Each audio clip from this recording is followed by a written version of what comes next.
Welcome to Raising the Bar, the podcast that pulls back the curtain on the country's most successful leaders and how they elevate their business and their teams. Please welcome our host, Alison DePauli.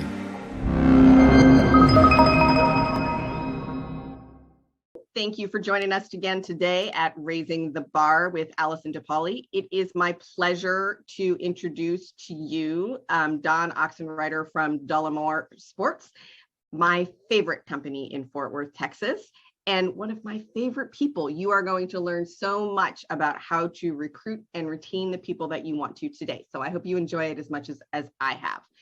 Thank you for being with me today, Don.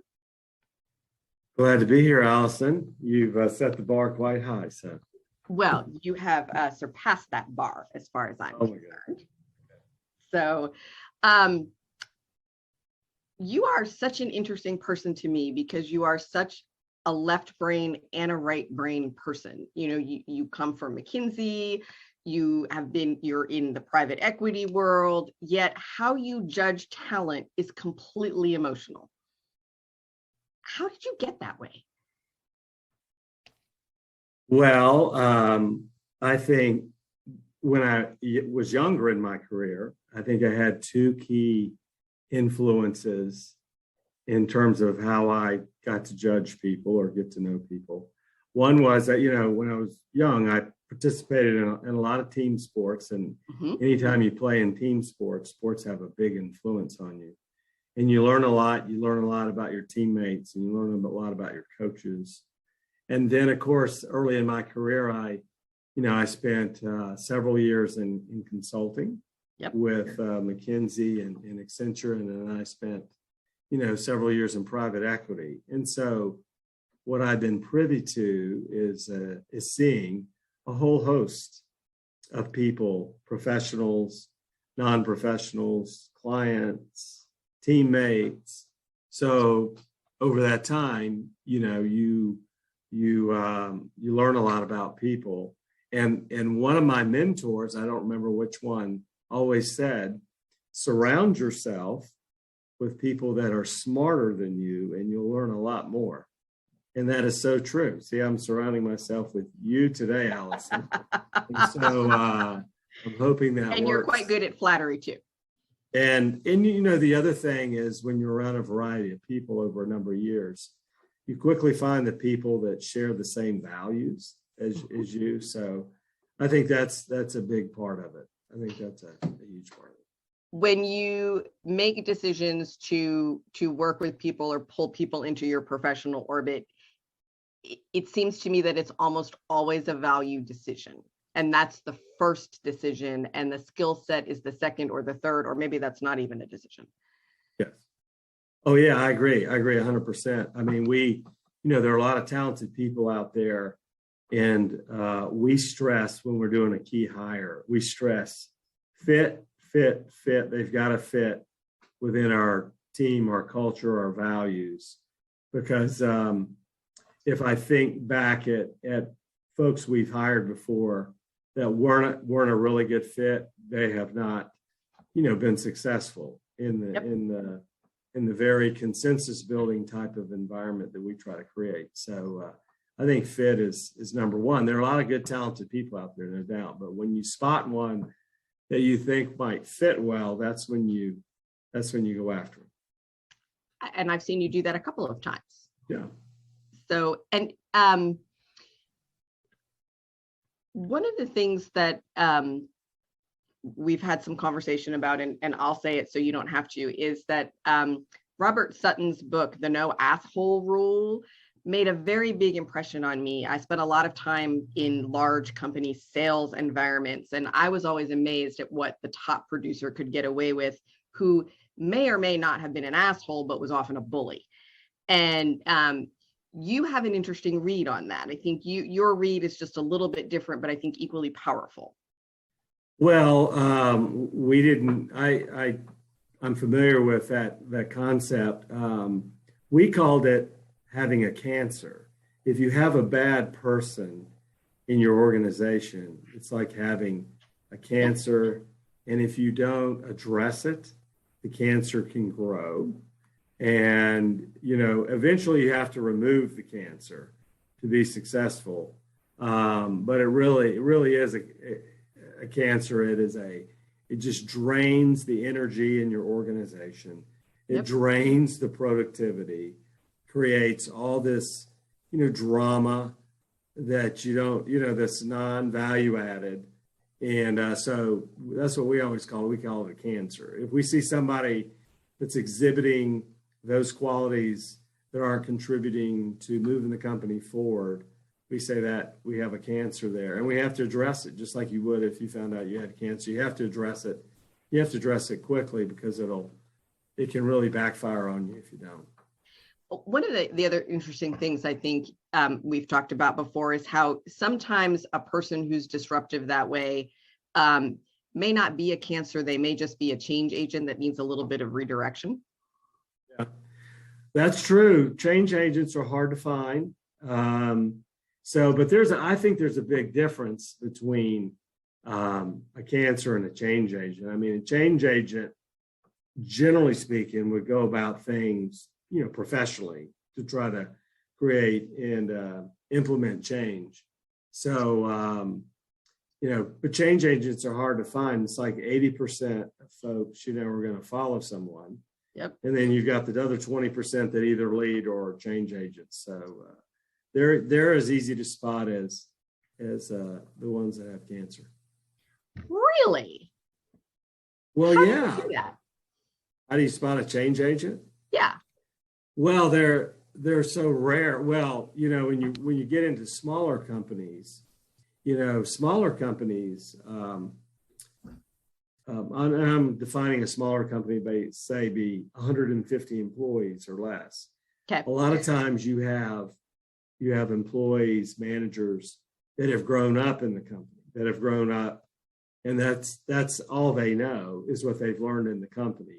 They develop all the tribal knowledge.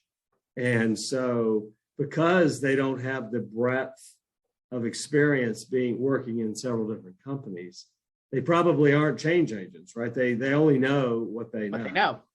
And so what you have to do is you have to go find the change agents outside the company and then bring them in to help you, impact the company and affect the change. It was funny. I've been in companies before where you say, "Oh, this manager, he's going to be my wingman. He's going to be my change agent," and it's just rarely true. So you really have to bring that. Generally speaking, you have to find them or bring them in from the outside. How do you? I think that management and leadership are two very different skill sets. Yes. How do you allow managers to be leaders? Because they have to come from somewhere. Right. Well, first you've got to identify what's the biggest difference between leadership and management. Okay. Leadership in a simple terms is, kind of seeing where you want to go. So you have this vision, you see where you want to go. Then you craft or develop a plan to get there, right? And then with the team that you have, you build a consensus on how we're going to get there, how we're going to execute this plan to achieve the vision. That's kind of leadership in a nutshell. Whereas management is you start with that plan. So the plan's been developed, you start with it, and you're hopeful that a good manager will have thoughtful, tactical organization of activities to go out and help accomplish the plan. So there's the big end. Your question about how do you help good managers become leaders? It can be learned, but it takes a lot of coaching and it takes a lot of mentorship. And hopefully they have some natural, innate ability, desire to do that. We have a lot of good managers in our company that are they're really good managers, but I don't think they can be, good leaders, but they're excellent managers. So it's challenging, but it takes a lot of coaching, a lot of mentorship to achieve that.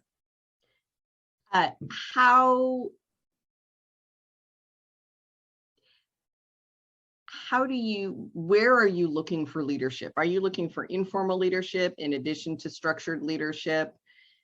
And how do they I always think in a lot of my clients, I see the formal leaders, and then I see that the leader says something and everybody goes and looks at the same guy.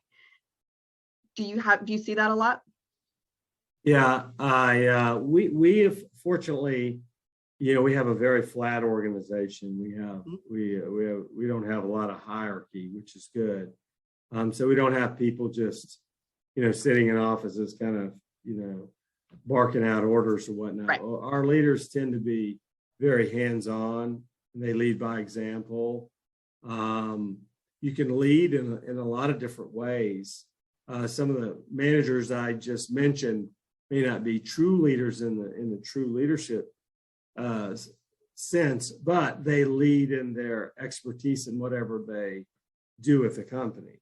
For example, we have a young lady that leads us in our warranty and returns activities. And she's a very solid manager. She's never going to be the leader of the company, but she leads in her specific area of expertise. So I think the best leaders are very, very hands-on, meaning they're engaged with what they're leading in, and they're not just sitting in a room, crafting plans and barking out orders. That's much harder to lead, I would think. I would think so. I see we have a number of clients and of a variety of different sizes, and even in the large companies, the ones that seem to be the most attuned to each other, the CEO is walking around. Yeah. What's going on? What's this? What's that? It seems to just foster better communication and more intimacy, which may not be the right word.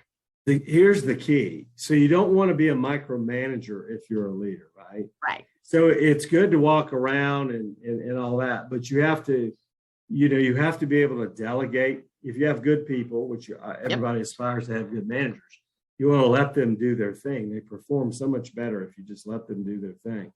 So you got to watch it. You just got to watch that you're not accidentally, micromanaging or, so that's really, that's challenging at times too, because you want to be engaged, but you don't want to, and you want to push the thinking, always push the thinking, but you don't want to tell them what to do. You almost have to let them, figure it out, encourage them, but let them figure it out.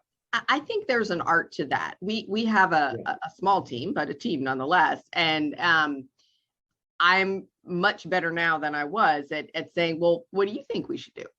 Right. Or how are you going to do that? And, the first few times I got to look like, well, you're supposed to tell me what to do. I was like, right. I'm not gonna. And I think that takes a little time, particularly in a more top-down structure. You're going to do it this way. I think people left to do their own, to be in control of their work, still do it, but being in control of their work, they tend to be more efficient, more engaged, more happier to be there, all of those things. I'll tell you what else you see. I've seen a number of incidents here at our company where a senior manager has left the company, and then you give the junior managers who reported to that senior manager the opportunity to step up, and they just blossom. It's almost like, oh, wow, maybe we should have made that change earlier, because, sometimes those senior managers, if you're not careful, they'll hold back some of your rising junior managers. And in every case here, we've seen them just blossom, just let them show what they can do. And if they were ready, they've done a great job. How do you manage the tension between older experienced managers and people that are coming up that want opportunities to move forward? Wow, that is a super good question, because sometimes you can get into even generational differences, between the generations. You try to give the junior managers juicy projects to work on that maybe, they don't have to interact with the senior managers. As an example, you try to let them, shine on their own, really, without having to report through someone. So you get them on project teams, good project teams. And you have to assure them, you have to look for their next step in the company, right? And assure them that they're going to get that opportunity while putting them on lots of different projects. You don't, if it's a senior manager whose time has passed, if you will, it's a little overbearing, then you might start the process of, counseling them to retirement or whatever, or taking a smaller role within the company and whatnot. But yeah, you got to watch that carefully. That's why I said it was a great question. How do you allow people to fail? We do. You want to have guardrails on that. Mm-hmm. You want to monitor that, but you have to, particularly like in product development, you have to try a lot of different things sometimes, and a lot of those things are going to fail. But yeah, we do. You have to,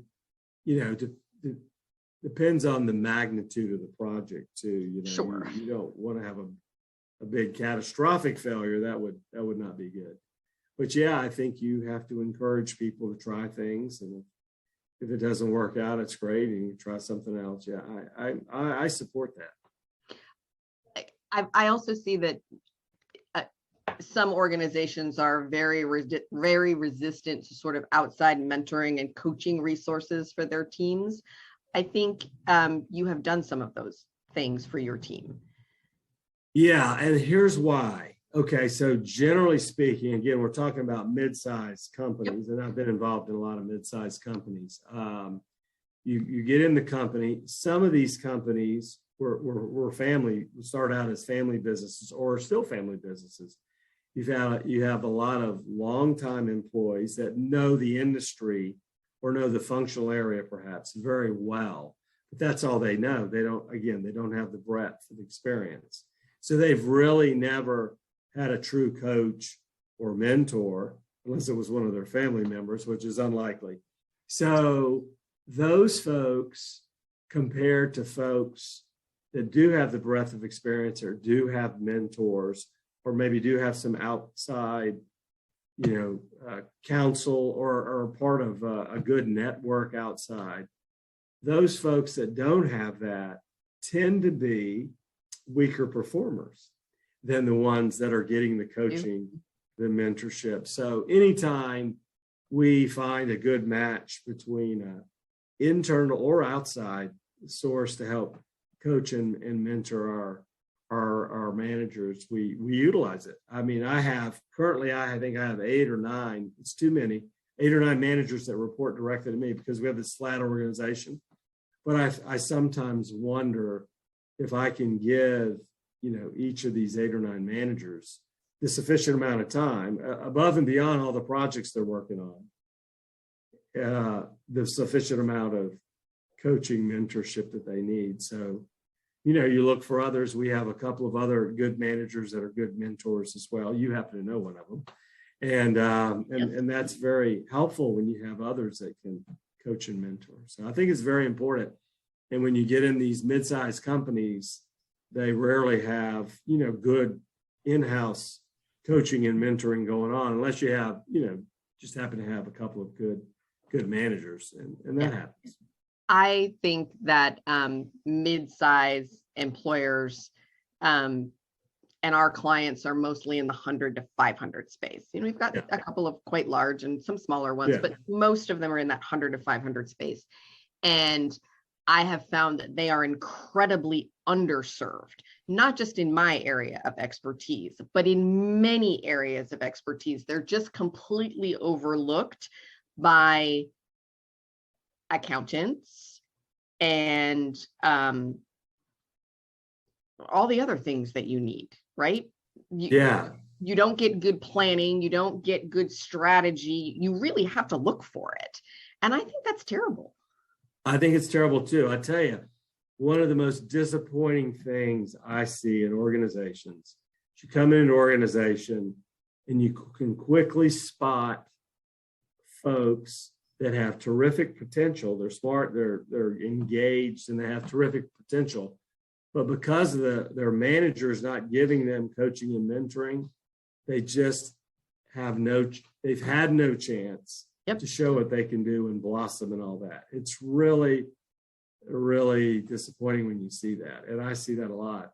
And that's why we push our managers to provide those developmental opportunities for that, because it's like wasted talent. Yeah. Right? Do you move people around a lot? When we recognize someone has a lot of potential, and we want to kind of see, what they can do, we certainly will. We'll always have that person available for the next opportunity. An extreme example was we had an extraordinarily good customer service manager, and our logistics manager job became open. And our customer service manager came to me and said, that is the job I've always wanted. Doesn't make any sense, right? You had customer service going to logistics. But because she was so engaged and talented and had done such a good job, we gave her the opportunity, and she's doing a great job. So yeah, we try to move people around that want to do that and want to expand and, and develop their career, for sure. We've started hiring on value first, and we're very vocal about what those are. We also train from scratch, which, as I'm sure you know, has its pluses and minuses. Do you do something similar?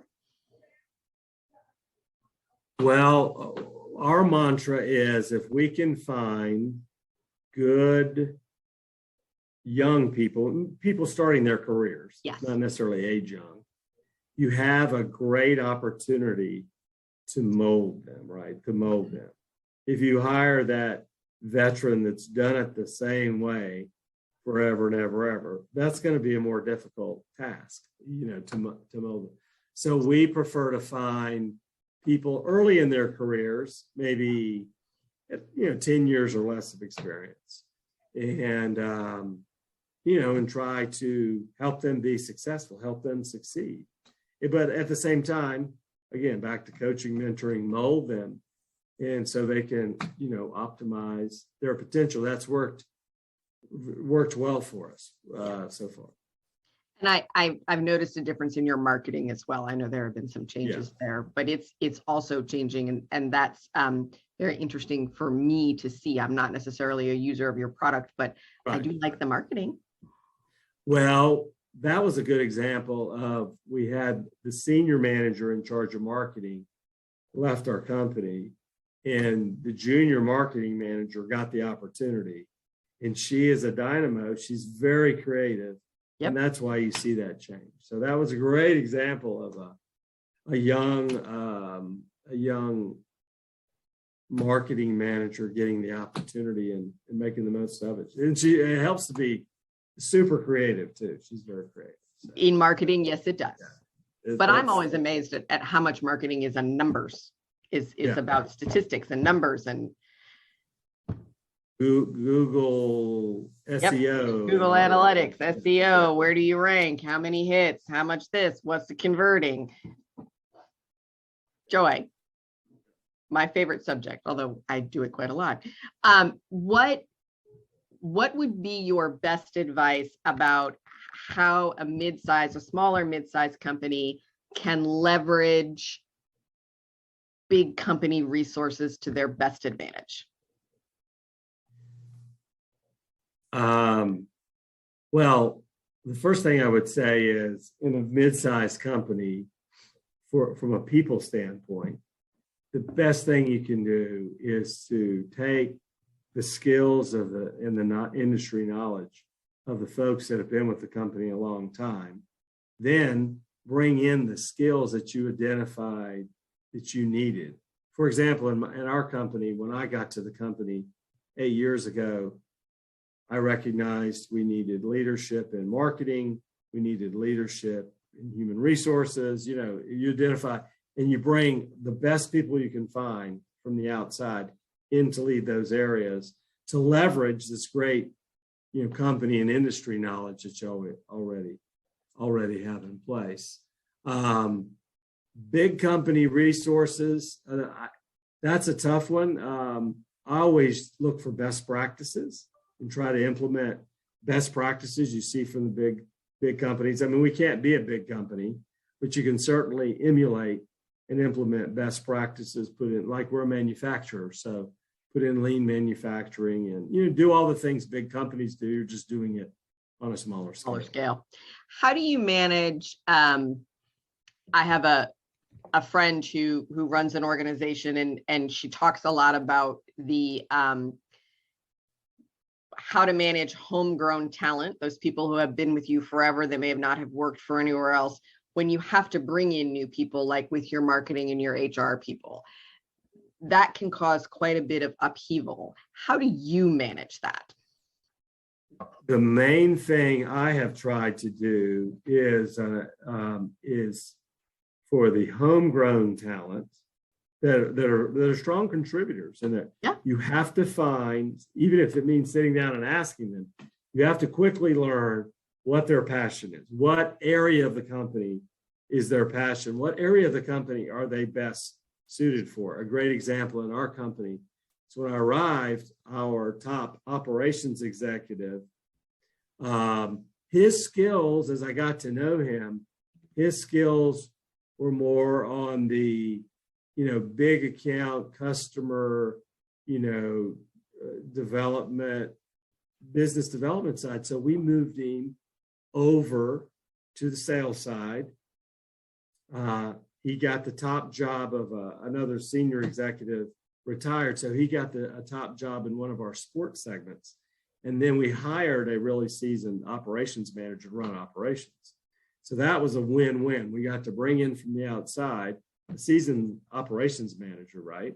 But this homegrown, and by the way, when I say homegrown, he was the third employee of the company since its founding. So he's been 26 years ago. So he's been here since they literally week 2 or whatever it was. But he has found a perfect home, and he's blossoming, leading that sports segment. But he was in operations, when I got here. So you really have to find, for the homegrown folks, you've got to find what they're really good at and what they know and what they're passionate about doing, get them slotted in that slot, and then bring in what you need. Unfortunately for us, we didn't have good marketing or good human resources, my two examples. I didn't have to worry too much about the incumbent. You have great marketing now, and you have the best human resources director I have ever encountered. So, and I know you laugh at that and you think I'm kidding, but I'm not. No, she's very talented. She asks the best questions. So, and the right questions. How do we do better? What is the right way to do this? Can we change this, or do we need to do it this way? I mean, they're higher level, better questions, and that doesn't happen by accident. Right. So she's quite remarkable, particularly for her age. Yeah. So, which I'm sure I'm not supposed to say, but it's my show, so I can say. Okay. What would be your best resource for, or best idea for managing people more effectively? I see so much upheaval in employees coming and going, and you've done really well in the last couple of years in keeping people engaged, and that is not an easy feat. Yeah, what's happened here is we've tried to create a very it really is driven by the culture that you create more than anything. And the culture we have tried, we have a work hard, play hard. I mean, we don't overwork people, but we like to have fun. We get everybody behind the brand. We like to see everybody engaged, celebrate, your successes. You just got to build that cohesive culture And if people buy into that, they want to be a part of that, right? They want to be a part of it. So you're limiting the risk given today's, hiring environment that they're going to just nilly-willy jump ship and go to another company or whatnot. So you're really trying to create a culture that people enjoy coming to work. Now people are working remotely, so they enjoy working remotely if you give them that opportunity. So you don't have the ability to do that a whole lot, though. I mean, you can do it a well, little bit. We do with our office staff. I mean, our accounting team, marketing, some of our sales managers, obviously, sales staff can do it. Manufacturing is very hard to do. It's very hard to make high quality, large sports mats from an apartment. So we can't do that. So the operations support team pretty much has to be here. There's some flexibility there, but yeah, you're right. When you're a manufacturer, you kind of have to be on the ground. On site. But your staff, we have some jobs that we can, where folks are working remotely and doing it successfully. So that works. Well, we'll leave it there. Thank you so much for joining me today. For those of you that have tuned in, find us wherever you find your favorite podcasts, and we will see you next time. We hope you've enjoyed this episode. Raising the Bar is powered by Altiqe Consulting, the country's leading independent expert in healthcare cost containment. Astute employers know there's a better way to offer health insurance, and we help them achieve it.